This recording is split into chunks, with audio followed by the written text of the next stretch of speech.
Invité spécial du président de la Chambre des représentants égyptienne, Dr Anafi Guebali, le président de l'Assemblée nationale de la République démocratique du Congo, le professeur Vital Kamerhe, accompagné du rapporteur Jacques Joly, est arrivé le mardi 26 novembre 2024 au Caire, capitale de la République arabe d'Égypte.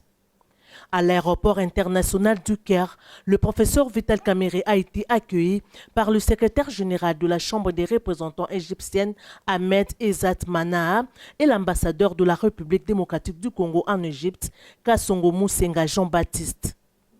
Le mercredi 27 novembre, le professeur Vital Kamerhe et la délégation qui l'accompagne seront reçus par le président de la Chambre des représentants égyptienne, Dr Anafi Guebali, pour une séance de travail avant de poursuivre le séjour avec d'autres activités au programme. Avec un agenda qui s'étale sur 4 jours, cette visite va aussi être une occasion pour les présidents des deux chambres d'échanger dans le cadre de l'appui parlementaire au gouvernement autour de plusieurs projets bilatéraux restés en attente d'implémentation, notamment dans les domaines de l'énergie propre et renouvelable, des infrastructures, de la recherche scientifique et du transport, avec la rénovation du chemin de fer Kinshasa-Matadi et la réhabilitation de quelques aéroports du pays. Le speaker de la Chambre basse du Parlement congolais est aussi accompagné de quelques députés nationaux, dont l'honorable Berthold Oulungu, président de la Commission Relations extérieures, l'honorable Tumba Mbombo Isis, du parti Ensemble pour la République,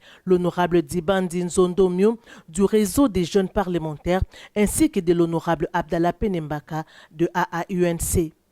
Cette visite fait suite à l'invitation lui transmise le 13 septembre dernier lors de l'audience accordée à l'ambassadeur égyptien en RDC, Hicham Adel Salam, et s'inscrit dans le cadre du renforcement de la relation bilatérale et de la diplomatie parlementaire entre les deux pays frères pour l'intérêt de leur peuple. Invité spécial du président de la Chambre des représentants égyptienne, Dr Anafi Guebali, le président de l'Assemblée nationale de la République démocratique du Congo, le professeur Vital Kamerhe, accompagné du rapporteur Jacques Joly, est arrivé le mardi 26 novembre 2024 au Caire, capitale de la République arabe d'Égypte. À l'aéroport international du Caire, le professeur Vital Kamerhe a été accueilli par le secrétaire général de la Chambre des représentants égyptienne, Ahmed Ezzat Manaha, et l'ambassadeur de la République démocratique du Congo en Égypte, Kassongo Musenga Jean-Baptiste.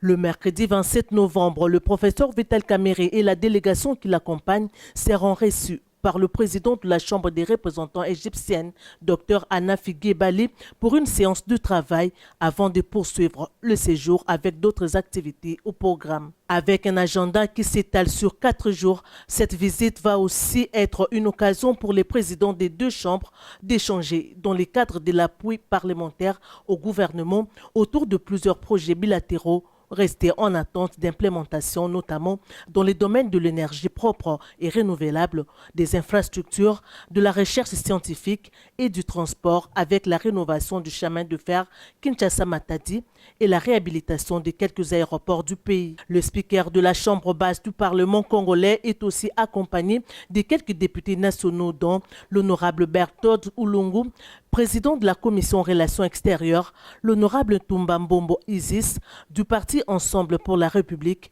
l'honorable Dibandi Nzondomio, du réseau des jeunes parlementaires, ainsi que de l'honorable Abdallah Penembaka de AAUNC.